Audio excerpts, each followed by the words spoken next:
हरिवंश पुराण जी का स्वाध्याय हम सभी कर रहे हैं। आचार्य जिनसेन जी द्वारा विरचित। मंगलम भगवान वीरो मंगलम गौतमो गणी मंगलम कुंद कुंदाद्यो जैन धर्मोस्तु मंगलम। नमो अरिहंताणम नमो सिद्धाणम नमो आयर्याणम नमो उवज्जायाणम नमो लोए सवसाहुणम। पंच परमेष्ठी भगवान की जय। अगले 45 मिनट के लिए सभी प्रकार के पापों का त्याग करके सभी 9 वर्ण मुखर मंत्र पढ़ लें।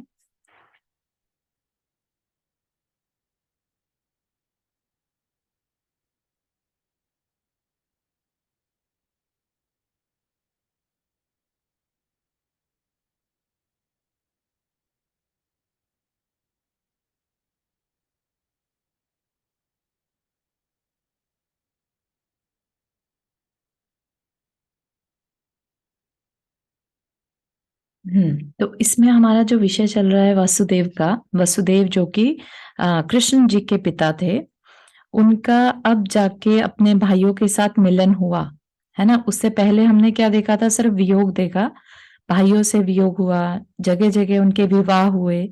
तो अब जाके कहानी जो है थोड़ा सा वापस से मिलन के तरफ जा रही है। ठीक है, तो हमने देखा कि रोहिणी नाम की एक कन्या के साथ, एक राजकुमारी के साथ स्वयंवर में समुद्र विजय भी जाते हैं, जरासंध राजा भी जाता है और वसुदेव भी जाते हैं, है ना, एक नगाड़ा बजाने वाले के फॉर्म में। तो रोहिणी जो है वो वसुदेव के गले में माला डाल देती है। ये मतलब उनको ये फर्क नहीं पड़ता कि नगाड़ा बजाने वाला है, उनको बस वो अच्छा लगा और उन्होंने डाल दिया। तो बाकी राजा जो थे वो बहुत नाराज हो गए कि भाई हमें हमें क्यों बुलाया या इस तरह से। तो वसुदेव अकेले ही सबके साथ फाइट करते लड़ते हैं क्योंकि बहुत युद्ध में कुशल थे। ठीक, तो फिर जब उनका समुद्र विजय के साथ, जो कि सबसे बड़े भाई थे, उनके खुद के अपने भाई थे, 10 भाई थे ये लोग, है ना। वसुदेव सबसे छोटे और समुद्र विजय सबसे बड़े। तो इन्होंने बड़े तरीके से उनके साथ युद्ध किया और उनको हर्ट भी नहीं होने दिया और उनके हर बाण का जवाब भी बाणों से दिया। अल्टीमेटली फिर उन्होंने, वसुदेव ने एक बाण के ऊपर अपना नाम लिखकर कि मैं तुम्हारा छोटा भाई जो 100 वर्ष पहले मरने की खबर फैला दी थी, जिसकी वही मैं हूं। ठीक, तो उन्होंने अब अपना समुद्र विजय ने अपने हाथ का धनुष दूर फेंक दिया और वे शीघ्र ही रथ से उतरकर छोटे भाई के पास जा पहुंचे। इधर वसुदेव भी शीघ्र ही रथ से उतरकर दूर से ही उनके चरणों में गिर गए। समुद्र विजय ने दोनों बाजुओं भुजाओं से उठाकर उनका आलिंगन किया। दोनों भाई एक दूसरे का आलिंगन कर रोने लगे और उनके नेत्रों से आंसू टप टप गिरने लगे। उसी समय अक्षुम आदि शेष भाई भी आ गए और सब गले लगकर रोने लगे। उस समय युद्ध भूमि में वसुदेव के जितने ससुर मतलब बहुत सारी शादियां देखी हमने, है ना। तो जितने ससुर, साले तथा अन्य बंधुजन थे वे सब उनसे लिपटकर रोने लगे। जरासंध आदि राजा भाइयों के इस समागम को देखकर बहुत ही संतुष्ट हुए, है ना। जरासंध को भी ये नहीं मालूम कि ये वसुदेव के पुत्र के थ्रू ही उसका मरण होने वाला है ना। रोहिणी के भाई, पिता तथा अन्य संबंधी जन उसकी बहुत प्रशंसा करने लगे। तदनंतर सायकाल के समय सब राजा लोग अपने अपने शिविरों में गए और वसुदेव की ही कथा में आसक्त हो दिन तथा रात्रियां व्यतीत करने लगे। तत्पश्चात शुभ तिथि में जबकि चंद्रमा रोहिणी नक्षत्र पर था, वसुदेव ने रोहिणी को विधि पूर्वक विवाहा। तो लुक्स लाइक अगर चंद्रमा रोहिणी नक्षत्र में हो तो अच्छा शुभ माना जाता है। ठीक, जरासंध तथा समुद्र विजय आदि राजा उस विवाह उत्सव को देखकर बहुत ही प्रसन्न हुए और 1 वर्ष तक वहीं राजा रुधिर के यहाँ रहे आए। युद्ध में जिसने सहायता की थी तथा वसुदेव ने जिसका अच्छा सम्मान किया था, ऐसा दधिमुख वसुदेव से आज्ञा लेकर प्रसन्न होता हुआ अपने स्थान पर चला गया। दधिमुख जो था वो विद्याधर था, है ना। कामासक्त वसुदेव नवीन स्त्री के सुंदर मुख कमल के भौरे बन गए थे, इसलिए उन्होंने पहले भोगी हुई स्त्री रूपी लताओं का स्मरण भी नहीं किया। गौतम स्वामी कहते हैं कि देखो, शूरवीरता के पर्वत वसुदेव यद्यपि रणांगन में अकेले ही थे। रणांगन होता है रण का आंगन, है ना, युद्ध भूमि में अकेले ही थे।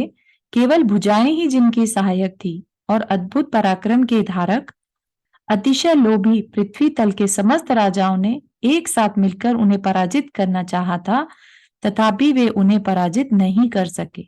सो यह अच्छी तरह तपे हुए जिनेंद्र कथित तप का ही प्रभाव समझना चाहिए, है ना। नहीं तो अकेला राजा कितनी देर दूसरे को, सामने वाले को हैंडल कर सकता था, लेकिन उन्होंने किया तो ये उनके किसी पूर्व पुण्य के कारण ही हुआ। और पुण्य कैसे बंधेगा? तप करने से। उनका पुण्य, पिछला कोई पुण्य था जिसकी वजह से युद्ध में उनकी विजय हुई। ठीक, तो यहाँ तक के रोहिणी का स्वयंवर और भाइयों के समागम का वर्णन करने वाला 31वां सर्ग समाप्त हुआ।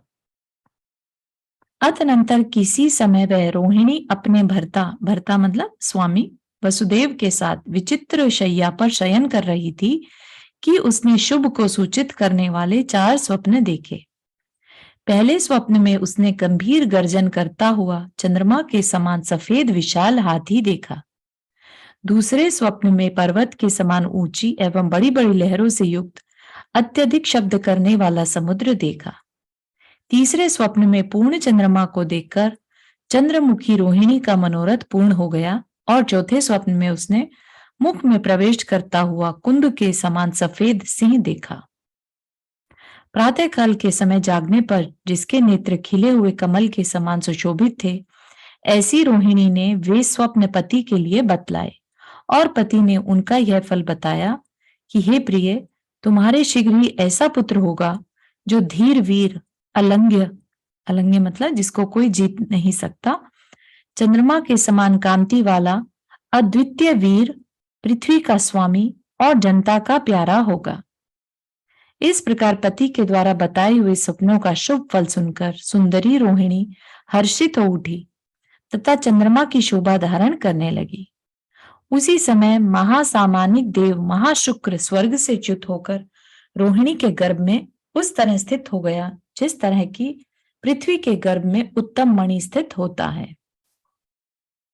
ठीक, तो एक देव अपनी आयु पूर्ण करके महाशुक्र स्वर्ग से अपनी आयु पूर्ण करके और रोहिणी के गर्भ में आ गया।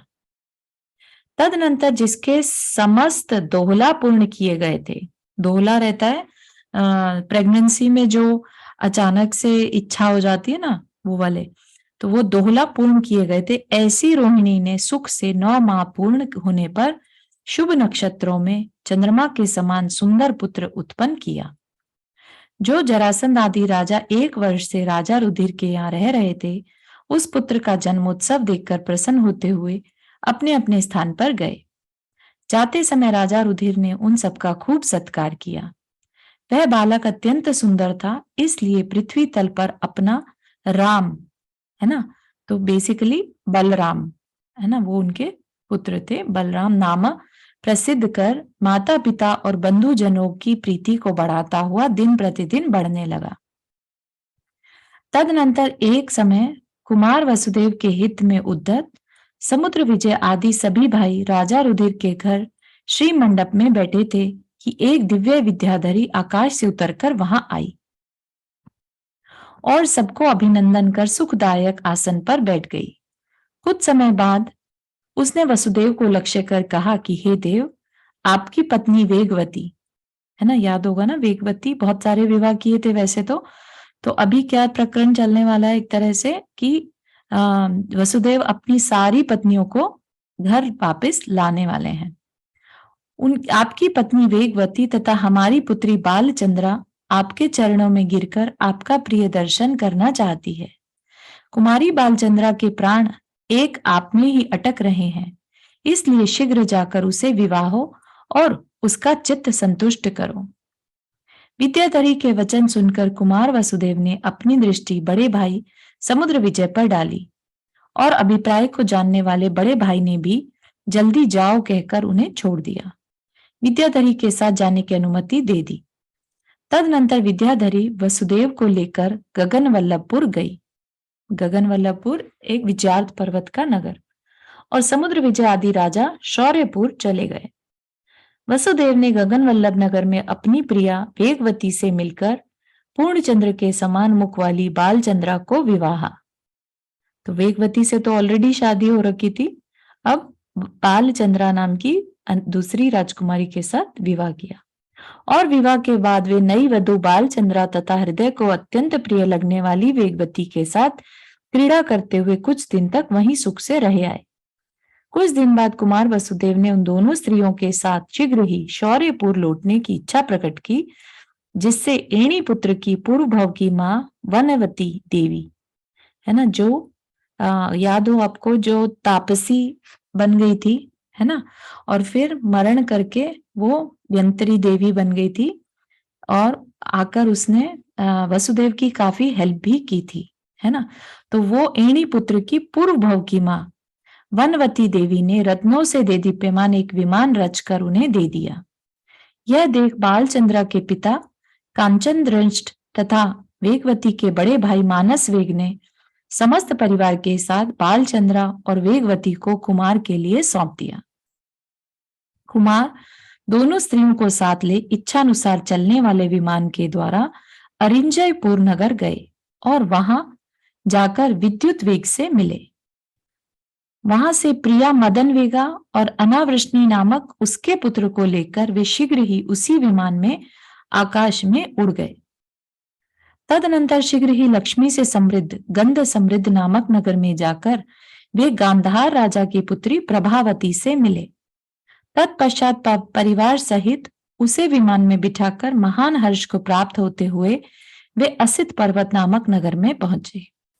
वहां राजा सिंह दृष्ट की पत्नी पुत्री प्रिया नील यशा से मिले, है ना। ये सारी जितनी भी हैं ये सब विद्याधरों की जो राजकुमारियों के साथ उनका विवाह हुआ था, उन सबको एक साथ लेते हुए चलते जा रहे हैं। नीलन यशा से मिले और वियोग के बाद मिली हुई उस नीलन यशा के साथ नाना प्रकार की क्रीड़ा करने लगे। तत्पश्चात उसे साथ ले किन्नरोद गीत नामक नगर में पहुंचे और वहां नील कमल की कलिकाओं के समान श्यामा नामक स्त्री को उन्होंने अच्छी तरह मनाया यानी प्रसन्न किया। तदनंतर श्यामा को लेकर श्रावस्ती पहुंचे। वहां से प्रियंगु सुंदरी और बंधुमती को साथ ले महापुर गए। महापुर से प्रिया सोमश्री को लेकर इलावर्धनपुर पहुंचे। वहां से माननीय रत्नावती को लेकर भद्रेलपुर गए। वहां से चारुहासिनी को साथ लेकर तथा उसके पुत्र पौंड्र को वहीं बसाकर जयपुर गए। वहां से अश्वसेना को साथ ले शालगुह नगर पहुंचे। वहां से पद्मावती को लेकर वेदसामपुर गए। वहां अपने कपिल नामक पुत्र का राज्याभिषेक कर कपिला को साथ ले अचल ग्राम आए। वहां से मिश्र श्री को लेकर तिलवस्तु नगर गए। वहां 500 कन्याओं को ग्रहण कर गिरी तट नगर पहुंचे। वहां से सोमश्री को लेकर साथ ले चंपापुरी पहुंचे। वहां से मंत्री की पुत्री और गंधर्व सेना को साथ ले विजय खेट नगर पहुंचे। वहां क्रूर दृष्टि नामक पुत्र से मिलकर तथा विजय सेना को साथ ले कुलपुर पहुंचे। वहां से पद्मश्री अवंती सुंदरी पुत्र सहित सूरसेना जरा जीवदेशा तथा अपनी अन्य स्त्रियों को साथ ले हर्षित होते हुए शीघ्रगामी विमान से वापस आए, जो सुंदर संगीत से युक्त। हाँ, भूमिका कुछ कह रहे हैं? चारों इनके पास भी कोई विक्रिया रिद्धि होती है क्या, जैसे चक्रवर्ती के पास होती है? मतलब उनको याद कैसे रहता है इतनी सारी रानियों के नाम और कहाँ है कहाँ नहीं है? हाँ, मतलब याद कैसे रहता है वो तो मतलब या तो कोई बताने वाला रहता होगा या हो सकता है कि मेरे भी दिमाग में सेम क्वेश्चन आ रहा था, लेकिन जो इतनी जल्दी किसी भी ज्ञान को जिनको मिल जाता हो तो उनको याददाश्त अच्छी रहेगी। हाँ हाँ, है ना। मेरे तो भी दिमाग में ये क्वेश्चन है। Nice, okay. हाँ, क्रिया नहीं रहती थी ये पक्का है, क्योंकि वो सिर्फ चक्रवर्ती के पास ही होती है। कोई न कोई उनको मिलता, जैसे कहीं विद्याधरी मिल गई, कहीं कोई हाँ, कि उनको लेके जाना। हाँ हाँ, बिल्कुल सही है ना। तो याद दिलाने वाले भी बहुत मिल जाएंगे उन्हें, ऐसा भी है। जो सुंदर संगीत से युक्त तथा सूर्य के विमान के समान देदीप्यमान था, ऐसा उनका वह विमान शीघ्र ही शौर्यपुर आ पहुंचा। तदनंतर वनवती देवी ने स्वयं ही पहले से आकर, वनवती देवी वो ही एनी पुत्र की जो पूर्व बहू की मां थी, वनवती देवी ने स्वयं ही पहले से आकर वसुदेव के आगमन से उत्पन्न हर्ष से राजा समुद्र विजय को वृद्धिंगत किया, यानी वसुदेव के आगमन का समाचार सुनाकर प्रसन्न किया। तत्पश्चात राजा समुद्र विजय प्रजाजनों से नगर की शोभा कराकर बड़े हर्ष से आदर से युक्त बंधुजनों के साथ कुमार वसुदेव को लेने के लिए उनके सम्मुख गए। वसुदेव ने अपनी समस्त स्त्रियों सहित विमान से उतरकर बड़े भाइयों तथा अन्य गुरुजनों को प्रणाम किया तथा अन्य लोगों ने प्रेम पूर्वक वसुदेव को प्रणाम किया। जिनके नेत्रों में हर्ष के अश्रु भर रहे थे, ऐसी शिवा आदि महारानियों ने स्त्रियों सहित नमस्कार करते हुए वसुदेव का आलिंगन कर आकाश की ओर मुख कर बार बार यही आशीर्वाद दिया कि अब पुनः वियोग न हो। कुमार ने आगत जनता का यथा योग्य सम्मान किया और जनता ने भी उनके प्रति आदर का भाव प्रकट किया। तदनंतर जिनका उदय बंध रूपी सागर के लिए हितकारी था, ऐसे रोहिणीश मतलब रोहिणी के स्वामी कुमार वसुदेव शौर्यपुर में रहते हुए क्रीड़ा करने लगे।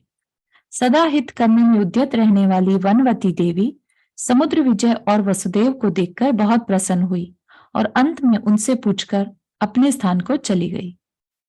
जो शूरवीरता से बलिष्ठ थे, जिन्होंने राजाओं के समूह को जीत लिया था, जो उदार एवं सुंदर चरित्र से युक्त थे, विद्याधरियों के स्वामी थे, देवतुल्य थे और महान वैभव को प्राप्त थे, ऐसे वसुदेव को देखकर उस समय शौर्यपुर के लोग अत्यंत संतुष्ट हो रहे थे।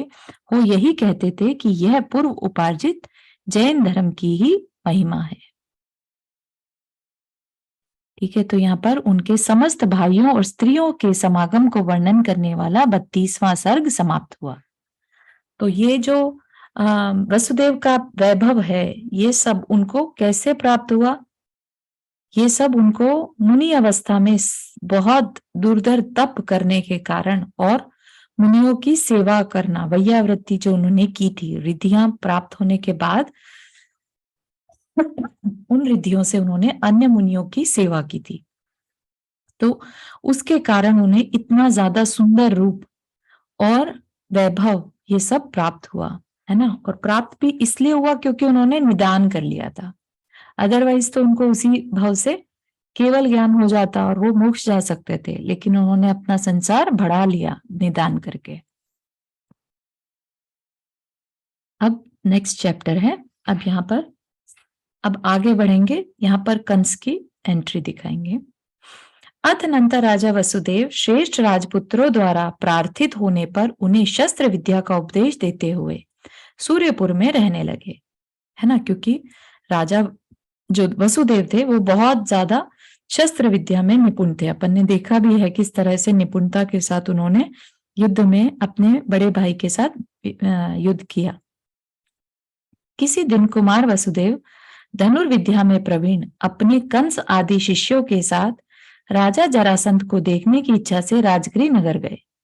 उस समय वह राजगृह नगर बाहर से आए हुए अनेक राजाओं के समूह से सुशोभित था। उसी समय वहां सावधान होकर श्रवण करने वाले लोगों के लिए राजा जरासंध की ओर से निम्नांकित घोषणा दी गई थी, जिसे वसुदेव ने भी सुना। घोषणा में कहा गया था कि सिंहपुर का स्वामी राजा सिंहरथ बड़ा उद्दंड है। वह वास्तविक सिंहों के रथ पर सवारी करता है और उत्कट पराक्रम का धारक है। जो मनुष्य उसे जीवित पकड़कर हमारे सामने दिखाएगा, वही पुरुष संसार में शूर और अतिशय शूरवीर समझा जाएगा। और साथ ही साथ शत्रु के यश रूपी सागर को पीने वाले उस पुरुष को सम्मान रूपी धन तो समर्पित किया ही जाएगा। उसके बाद यह अन्य जन दुर्लभ आनुषंगिक फल भी प्राप्त होगा।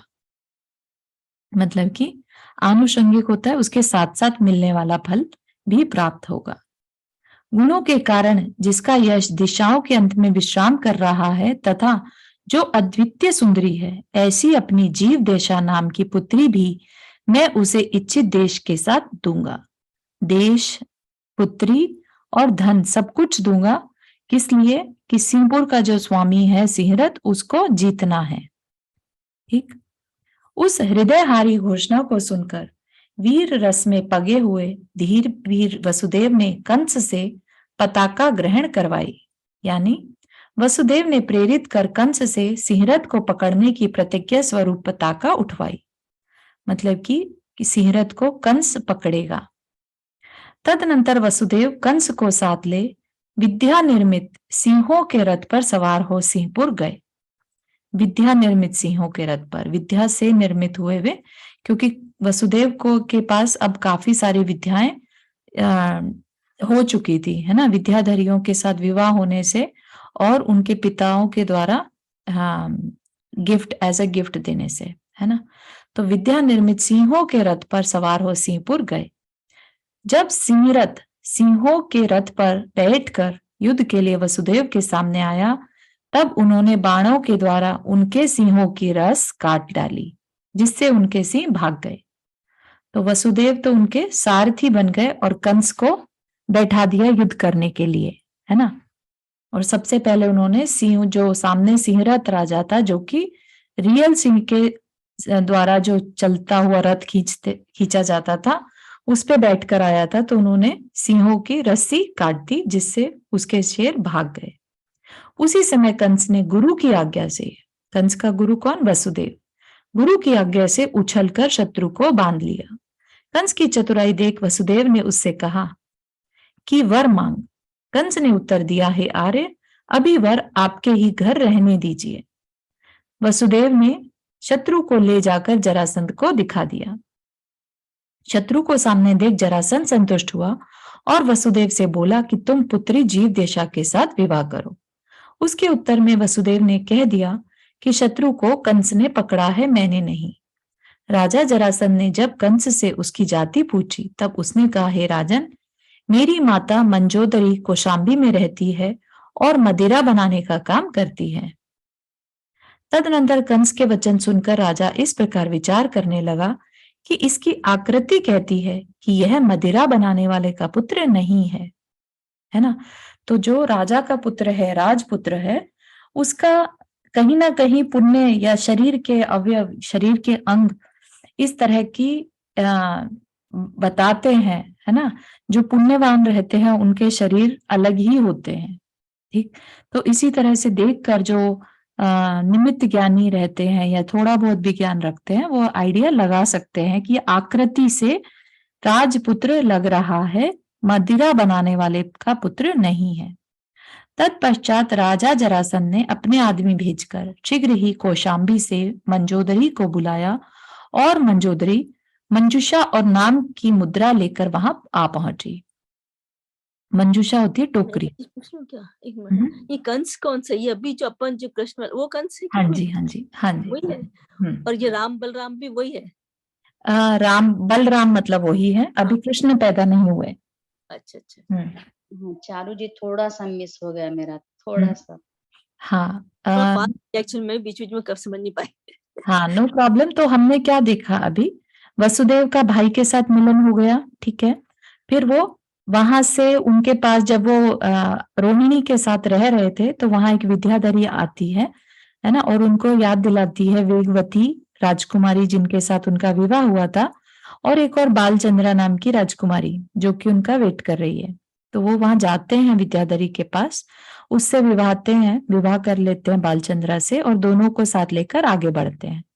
ऐसा करते करते वो अपनी सारी रानियों को लेकर शौर्यपुर पहुंचते हैं। शौर्यपुर जहां वो समुद्र विजय के साथ अपने बाकी भाइयों के साथ वसुदेव पहले रहते थे, है ना। आप सबको याद होगा कि वसुदेव को समुद्र विजय ने घर में रोक लिया था, क्योंकि वसुदेव बहुत ज्यादा सुंदर थे और सारा नगर उनके पीछे पीछे भागता था, सारी स्त्रियां, है ना। तो जब वो वापिस अब आ गए शौर्यपुर में, तो वहां का जो राजा जरासंध था, उसने ये अनाउंसमेंट कराई और मीनवाइल ये भी बताया कि वसुदेव जो थे राजपुत्रों को अस्त्र शस्त्र की विद्या देते थे, सिखाते थे उन्हें। तो वहीं पर कंस भी उनका शिष्य था। ठीक। तो जब राजा जरासंध ने अनाउंस किया कि जो सिंहरथ राजा को पकड़ के लाएगा मैं उसके साथ अपनी बेटी जीवदेशा का विवाह करूंगा। तब वसुदेव जो है कंस को आगे कर देते हैं, है ना, कि तुम सिंहरथ को कंट्रोल करो, पकड़ के लाओ, मैं तुम्हारे साथ हूं। और फाइनली जो कंस जो है वो सिंहरथ को पकड़ता है बड़े अच्छे तरीके से। तो वसुदेव उसको एक वर मांगने को कहते हैं कि तुम वर मांगो। पहले के राजा के पास ये रहता था ना, प्राण जाए पर वचन न जाए, तो उन्होंने खुश होके वर दिया।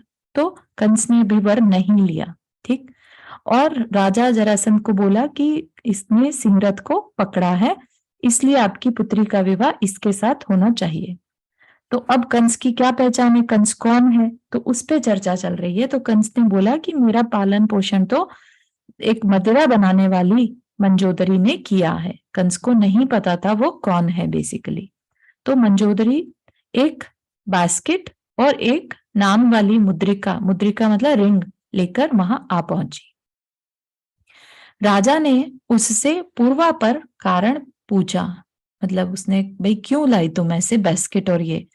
तो वह कहने लगी, हे प्रभु, मैंने यमुना के प्रवाह में इसे मंजूषा के साथ पाया था, बास्केट के साथ पाया था। हे राजन, इस शिशु को देखकर मुझे दया आ गई, अतः पीछे चलकर हजारों उपालंबों का पात्र बनकर भी मैंने इसका पालन पोषण किया। उपालंब मतलब बहुत ताने सुनिए और बहुत तकलीफें देखने के बाद भी मैंने इसका पालन पोषण किया। यह बालक स्वभाव से ही उग्र मुख है, यानी कठोर शब्द पकने वाला है। यद्यपि यह पुण्यवान है तो भी अभागा जान पड़ता है ना। अभागा इन द सेंस कि इसके माता पिता ने इसे छोड़ दिया तो अभागा हो गया। यह बच्चों के साथ खेलता था तो उनके सिर पर थप्पड़ लगाए बिना नहीं खेलता था। मदिरा खरीदने के लिए घर पर वेश्याओं की लड़कियां आती थी तो हाथ से उनकी चोटियां खींचकर तथा उन्हें तंग करके ही छोड़ता था। क्योंकि ये कौन थी मंजोदरी, मदिरा बनाने वाली, है ना। तो खरीदने भी कौन आती थी, वेश्याओं की वेश्याएं आती थी, ठीक। तो ये उन्हें तंग करता था। इसकी इस दुष्प्रवृत्ति से मेरे पास लोगों के उलाहने आने लगे, जिनसे डरकर मैंने इसे निकाल दिया। यह शस्त्र विद्या सीखना चाहता था, इसलिए किसी का शिष्य बन गया। यह कांस की मंजूषा ही इसकी माता है, मैं नहीं हूं। अतः इसके गुण अथवा दोषों से मेरा कोई संबंध नहीं है। लीजिए यह मंजूषा है। यह कहकर उसने 7 लाई हुई मंजूषा राजा को दिखा दी। जब मंजूषा खोली गई तो उसमें उसके नाम की मुद्रिका दिखी। राजा जरासंध उसे लेकर बांधने लगा। अच्छा, मुद्रिका मतलब अंगूठी नहीं, नाम की मुद्रिका मतलब मुद्रा से लिखा हुआ, कुछ लिखा हुआ पेपर मिला। जरासंध उसे लेकर बांधने लगा, बांधने मतलब पढ़ने लगा। उसमें लिखा था कि यह राजा उग्रसेन और रानी पद्मावती का पुत्र है। जब यह गर्भ में स्थित था तभी से अत्यंत उग्र था। इतनी इसकी उग्रता से भयभीत होकर ही इसे छोड़ा गया है। यह जीवित रहे तथा इसके अपने कर्म ही इसकी रक्षा करें। मुद्रिका को बांधकर राजा जरासंध समझ गया कि यह हमारा भांजा है। भांजा है मतलब मेरी ही बहन का बेटा है। अतः उसने हर्षित होकर उसे गुण रूपी संपदा से संपन्न अपनी जीव दशा पुत्री दे दी। पिता ने मुझे उत्पन्न होते ही नदी में छोड़ दिया था। यह जानकर कंस को बड़ा क्रोध आया, इसलिए उसने जरासंध से मथुरा का राज्य मांगा और जरासंध ने दे भी दिया, है ना। तो आपको ये कहानी अगर ध्यान हो तो हमने पहले पढ़ी थी उत्तर पुराण में, जब हम नेमिनाथ भगवान का और कृष्ण का वर्णन पढ़ा था तब। उसे पाकर जरासंध ने मथुरा का राज्य दे दिया। उसे पाकर सब प्रकार की सेना से युक्त कंस जीव दशा के साथ मथुरा गया। वह निर्दय तो था ही, इसलिए वहां जाकर उसने पिता उग्रसेन के साथ युद्ध ठान लिया तथा युद्ध में उन्हें जीतकर शीघ्र ही बांध दिया। और बांधा भी कहाँ, नगर के मुख्य द्वार के ऊपर अपने ही पिता को बांध दिया, गुस्से में आकर कि तुमने मुझे क्यों छोड़ दिया बचपन में। तत्पश्चात जो प्रकृति का अत्यंत उग्र था और जिसकी आशाएं अत्यंत क्षुद्र थी, आशाएं मतलब इंटेंशंस, उस कंस ने अपने पिता राजा उग्रसेन का इधर उधर जाना बंद कर उन्हें नगर के मुख्य द्वार के ऊपर कैद कर दिया। वसुदेव के उपकार का आभारी होने से कंस उनका प्रति उपकार तो करना चाहता था, पर यह नहीं निर्णय कर पाता था कि मैं इनका क्या प्रति उपकार करूं। वह सदा अपने आप को वसुदेव का किंकर समझता था। किंकर मतलब सेवक समझता था। एक दिन वह प्रार्थना पूर्वक बड़ी भक्ति से गुरु वसुदेव को मथुरा ले आया और वहां लाकर उसने उन्हें गुरु दक्षिणा स्वरूप अपनी देवकी नामक बहन प्रदान कर दी। तदनंतर वसुदेव कंस के आग्रह से सुंदर कांति की धारक एवं मधुर वचन बोलने वाली देवकी के साथ क्रीड़ा करते हुए मथुरा में रहने लगे। शत्रुओं को संतप्त करने वाला तथा जरासंध को अतिशय प्रिय कंस शूरसेन नामक विशाल देश की राजधानी मथुरा का शासन करने लगा। एक दिन कंस के बड़े भाई अति मुक्तक मुनि आहार के लिए राज मंदिर आए। सो कंस की स्त्री जीव दशा नमस्कार कर विभ्रम दिखाती हुई उनके सामने खड़ी हो गई और हंसती हुई क्रीड़ा भाव से कहने लगी कि यह आपकी बहन देवकी का आनंद वस्त्र है, इसे देखिए। मतलब क्या कि कंस की पत्नी थी वो जीव दशा, है ना, और देवकी जो थी कंस की बहन थी और अति मुक्तक जो थे वो कंस के भाई यानी देवकी के भी भाई थे, है ना। और भाई के सामने वो देवकी का जो था एक वस्त्र दिखाने लगी, मतलब बहुत बेहुदा बिहेव करने लगी। संसार की स्थिति को जानने वाले मुनिराज उस निर्मर्याद चित्त की धारक एवं राज्य वैभव से मत जीव दशा को रोकने के लिए अपनी वचन गुप्ती तोड़कर बोले कि अहो, तू हंसी कर रही है, परंतु यह तेरी बड़ी मूर्खता है। तू दुखदायक शोक के स्थान में भी आनंद प्राप्त कर रही है। तू वह निश्चित समझ कि इस देवकी के गर्भ में जो पुत्र होगा वह तेरे पति और पिता को मारने वाला होगा। यह ऐसी ही होनहार है, इसे कोई टाल नहीं सकता। यह सुनते ही जीव दशा भयभीत हो उठी, उसके नेत्रों के आंसू निकलने लगे। वह उसी समय मुनिराज को छोड़ पति के पास गई और मुनि के वचन सत्य ही निकलते हैं, यह विश्वास जमाकर उसने सब समाचार कह सुनाया। स्त्री के मुख से यह समाचार सुनकर कंस को भी शंका हो गई। वह तीक्ष्ण बुद्धि का धारक तो था ही, इसलिए शीघ्र ही उपाय सोचकर सत्यवादी वसुदेव के पास गया और चरणों में नम्रीभूत होकर वर मांगने लगा। उसने कहा कि हे स्वामिन, मेरा जो वर आपके पास धरोहर है उसे दे दीजिए, और वह वर यही चाहता हूं कि प्रसूति के समय यानी डिलीवरी के समय देवकी का निवास मेरे ही घर में रहा करे, कि जब भी उसका डिलीवरी हो तो मेरे ही घर में हो। वसुदेव को इस वृतांत का कुछ भी ज्ञान नहीं था, इसलिए उन्होंने निर्बुद्धि होकर कंस के लिए वह वर दे दिया। भाई के घर बहन को कोई आपत्ति आ सकती है, यह शंका भी तो नहीं की जा सकती। पीछे जब उन्हें इस वृतांत का पता चला तो उनका हृदय पश्चाताप से बहुत दुखी हुआ। वे उसी समय आम्रवन के मध्य में स्थित चारण रिद्धिधारी अति मुक्तक मुनिराज के पास गए और देवकी के साथ प्रणाम कर समीप में बैठ गए। मुनिराज ने दोनों को आशीर्वाद दिया। तदनंतर वसुदेव ने उनसे अपने हृदय में स्थित निम्नांकित प्रश्न पूछा। हे भगवान, कंस ने अन्य जन्म में ऐसा कौन सा कर्म किया था कि जिससे वह दुर्बुद्धि अपने पिता का ही शत्रु हुआ? इसी प्रकार हे नाथ, मेरा पुत्र इस पापी कंस का विघात करने वाला कैसे होगा, यह मैं जानना चाहता हूं, सो कृपा कर कहिए, है ना। तो कि कंस किस कारण इतना क्रूर है, जिसने अपने पिता का ही शत्रु बन गया, और मेरा पुत्र इसका क्यों घात करेगा।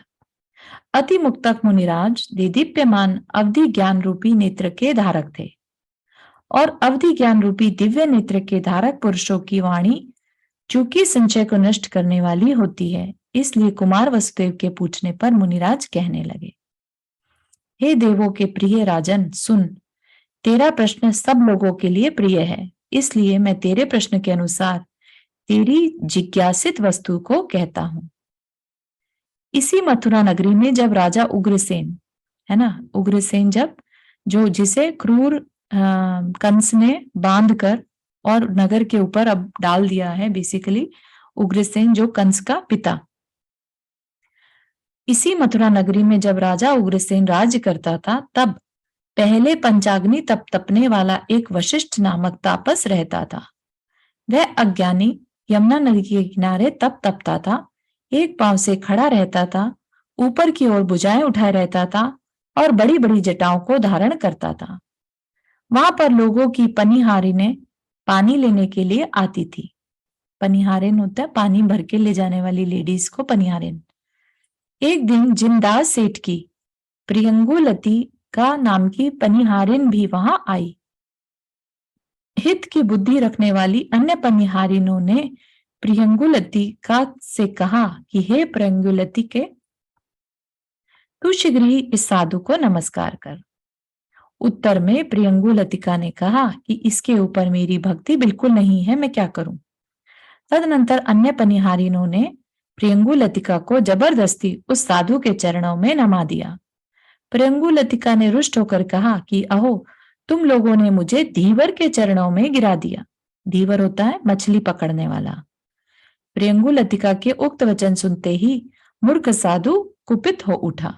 वह सीधा राजा उग्रसेन के पास गया और कहने लगा कि हे प्रभु, जिनदत्त सेठ ने मुझे बिना कारण ही गाली दी है, मुझे धीवर बुलाया है।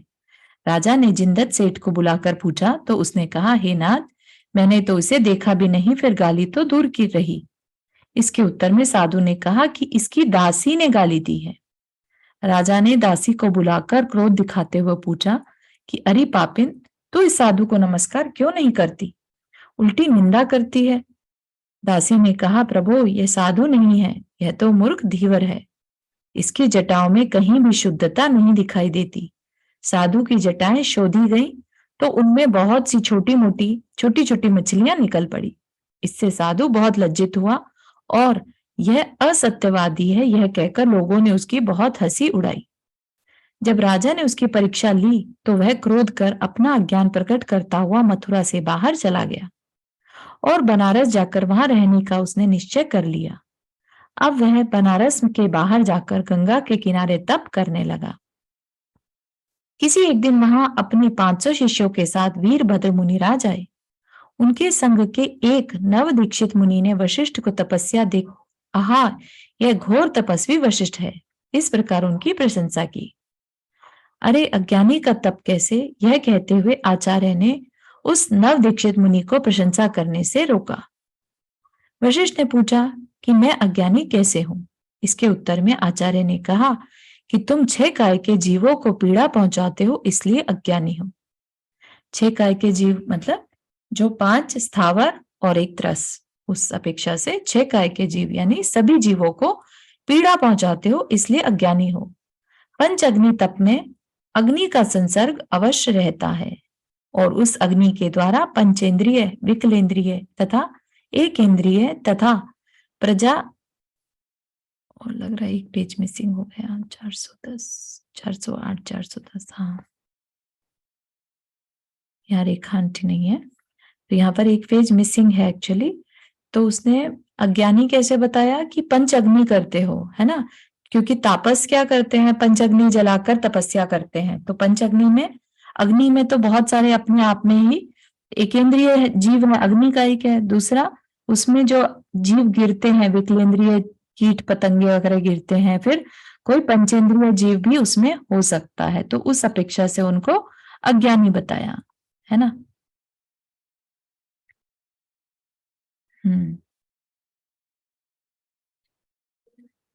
तो हमारा यहाँ पर एक पेज मिसिंग होने से थोड़ा गड़बड़ हो गया। हाँ, आई थिंक अपन क्वेश्चन ले लेते हैं और फिर कल रेखा जी से इसका पेज लेकर, है ना, उनके पास से इसकी हार्ड कॉपी है तो वो ले लेंगे and then we can finish. हाँ, नंदा जी आपने हाथ रेज किया। हाँ, मेरे 2 सवाल थे। एक तो ये जो मतलब धातु में था, उनके बालों में मछली है, तो बालों में कैसे हो सकती है, तो ड्राइंग बालों, हाँ, बहुत क्लियर नहीं आ रही आपकी वॉइस एक्चुअली। ये जो जटाएं शोधी गई तो उसमें बहुत सी छोटी छोटी मछलियां निकल पड़ी, तो ये कैसे पॉसिबल है? हाँ, वो हो जाता है ना, जैसे बहुत बड़ी बड़ी जटाएं बन जाती हैं साधुओं की, राइट। और आप ये नहीं समझिए कि आज के साधु वाली बात है, ये पहले की बातें हैं जिसमें शरीर बहुत बड़ा था। शरीर बड़ा था तो उनकी जो दाढ़ी थी, राइट, बाल थे, वो सब भी बड़े बड़े थे, तो उसमें छोटी छोटी मछलियां फंस गई, है ना। अच्छा, ठीक है। तो मरी हुई मछली। हाँ हाँ, जो उनके बालों में फंस गई थी मछलियां, वो, और है ये ना। विशिष्ट कौन से वाले हैं जो हमने मतलब देखा है, रामायण वगैरह वाले तो नहीं, ये वो वशिष्ठ नहीं है, नहीं। कोई और? हाँ हाँ, ये तापसी वशिष्ठ है। तो तापसी वशिष्ठ और वो जो वशिष्ठ हैं, हमारे मुनि नहीं है वो, राम मतलब उस समय के हैं, सतयुग के, हाँ दूसरे हैं। करेक्ट, दूसरे हैं ये नॉन जैन, जिन शासन को मानने वाले तपस्वी नहीं है। तो इवन जो पुराने वाले वशिष्ठ थे वो भी नहीं थे ना, जैन धर्म वो भी जैन नहीं थे, हाँ। के? राइट, जो राम जी के टाइम में थे। हाँ। राइट। और किसी को कोई हाँ, क्वेश्चन? आपने 6 काय जीव में क्या बताया? 5 इंद्रिया और 5 इंद्रिय और एक स्थावर, त्रस। 5 स्थावर, सॉरी, 5 स्थावर और एक त्रस। 5 स्थावर में अग्नि का एक, जल का एक, वायु का एक, पृथ्वी का एक, है ना, और वनस्पति का एक। ये 5 तो स्थावर हो गए। स्थावर मतलब जो एक जगह रुके रहते हैं, और त्रस जो मूव करते हैं। मूव में सारे आ जाएंगे, 2 इंद्रिय, 3 इंद्रिय, 4 और 5। तो बेसिकली 5 इंद्रिय के जीवों कंप्लीटली सब आ जाते हैं छठकाय जीव में। छेकाई में सारे जीव आ जाते हैं।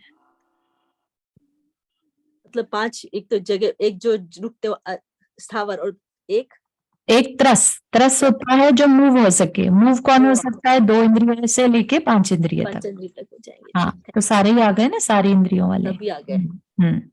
करेक्ट। हाँ नंदा जी। हाँ। एक और मेरा क्वेश्चन था हम्म, कि जब मतलब क्लियर कीजिएगा कि जो भगवान के माता पिता होते हैं हम्म। तो वो भी मतलब किसी राजा के अधीन हो सकते हैं, क्योंकि जो समुद्र वो थे नेमिनाथ भगवान के पिता, तो वो जरासंध के अधीन थे। समुद्र विजय अधीन नहीं थे, उनके प्रिय थे, अच्छा। मित्र थे। अधीन नहीं थे। क्योंकि वो ना चाहते हो कि उससे युद्ध करने गए। हाँ, कारण इसका ये है कि जो जरासंध थे वो प्रति नारायण थे, और प्रति नारायण जो होते हैं वो सारे राजाओं के स्वामी माने जाते हैं वैसे, है ना। तो उस अपेक्षा से हम मान सकते हैं, I think it's a good question, कि किस तरह का मतलब यहाँ पर तो वो उनके सपोर्ट में खड़े थे, है ना, जरासंध को सपोर्ट कर रहे थे। किस वजह से सपोर्ट कर रहे थे? एज अ स्वामी मान के सपोर्ट कर रहे थे कि मित्र मानकर सपोर्ट कर रहे थे? लेकिन हाँ, सपोर्ट तो कर रहे थे। बिल्कुल सही। हाँ, क्योंकि वो भी शादी के लिए आए थे और हाँ जरासंध भी शादी के लिए आए थे, और फिर सब बिल्कुल अगेंस्ट हो गए, तो उनके कहने बिल्कुल पे हुआ था। बिल्कुल बिल्कुल, तो सही है। तो यहाँ पर कैसे व्यवस्था बनेगी कि समुद्र विजय जो तीर्थंकर के पिता थे, तो उन्हें प्रति नारायण के स्वामित्व को एक्सेप्ट करना पड़ा, है ना। मतलब देखा जाए तो नारायण भी कल को जो कृष्ण है वो भी स्वामी बन जाएंगे, है ना। तो एक तरह से उनका भी स्वामित्व एक्सेप्ट करना पड़ेगा, राजा है तो। चालू जी, किंकर का मतलब क्या बताया था? किंकर मतलब सेवक। सेवक। हाँ, सरोज जी आपने हाथ रेस किया। हाँ, मेरा कुछ अलग क्वेश्चन है। मैं पूछ रही थी कि जैसे माला फेरते हैं तो ओम अरम अस्याउसा नमः ये तो बोलते हैं, तो उसके बाद सर्व शांतिम कुरु कुरु स्वाहा सही है या ओम अरम अस्याउसा नमः सही है? क्योंकि स्वाहा के लिए तो कुछ भी नहीं है। हाँ, स्वाहा नॉर्मली नहीं बोलते जब हम अपना मंत्र अकेले करते हाँ, नहीं करते, क्योंकि स्वाहा इज मेनली हवन आदि में यूज होता है ना। हाँ, वही मेरे को थोड़ा डाउट था। कुरु कुरु वर्ड यूज करते हैं, शांति कुरु। नमः बोलेंगे ना। हाँ, नमः या कुरु कुरु ओम कुरु। सर्व शांति बोलना तो सर्व शांति कुरु कुरु। हाँ, बोला था, मेरे को भी बताया था ये, तो ओम रीम अरहम नमः सर्व शांति कुरु कुरु। हाँ, बस इतने तक रुक जाते हैं, स्वाहा वर्ड नहीं आएगा। हाँ, ओके। हाँ, भूमिका हाथ रेज किया। हाँ चारू चारू, तो जो समुद्र विजय थे तो वो तो अवधि ज्ञानी होंगे, राइट? तो उनको तो फिर उनको कैसे सब चीजें पता नहीं थी पहले से ही, हाँ, अपने भाई के बारे में और ये सब? हाँ, हाँ, तो उन्होंने लगाया नहीं होगा। अवधि ज्ञान जो है बस लगाने से है ना? और यस यू राइट कि जो तीर्थंकर के पिता रहते हैं वो अवधि ज्ञानी होते हैं। तो लेकिन जब भी अवधि ज्ञान लगाया जाता है तो नहीं लगाया होगा उन्होंने कि भाई मेरा भाई मर गया या जीवित है ना, उस तरह से। बट डेफिनेटली अगर लगती है जरूरत तो we can ask this question कि भाई ऐसा क्यों किया होगा उन्होंने। हाँ, क्योंकि फिर वो पूछने से मतलब जब भाई की मृत्यु का समाचार सुना तो उसी टाइम उनको लगा कि वो पता कर सकते थे, राइट? अगर कर चाहते सकते थे, हाँ, हाँ, हाँ। तो हो सकता है ये बड़ी बात है कि उन्होंने नहीं अपनी किसी भी चीज के लिए अवधि ज्ञान लगाया। यस, तीर्थंकर के पिता जो होते हैं वो अवधि ज्ञानी रहते हैं और माता जब 16 स्वप्न की मीनिंग जानने आती है तब वो उसे बताते हैं कि तुम तीर्थंकर बालक को जन्म देने वाली हो। ठीक, चलिए आज के लिए इतना ही रखते हैं। जिनवानी स्तुति।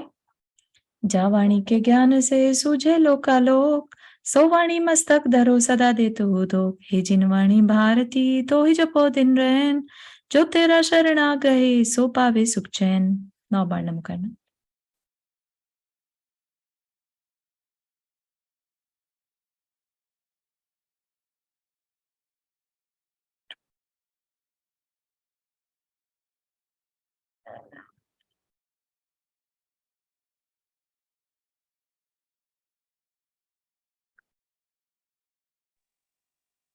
जय जिनेन्द्र। जय जिनेन्द्र सभी को।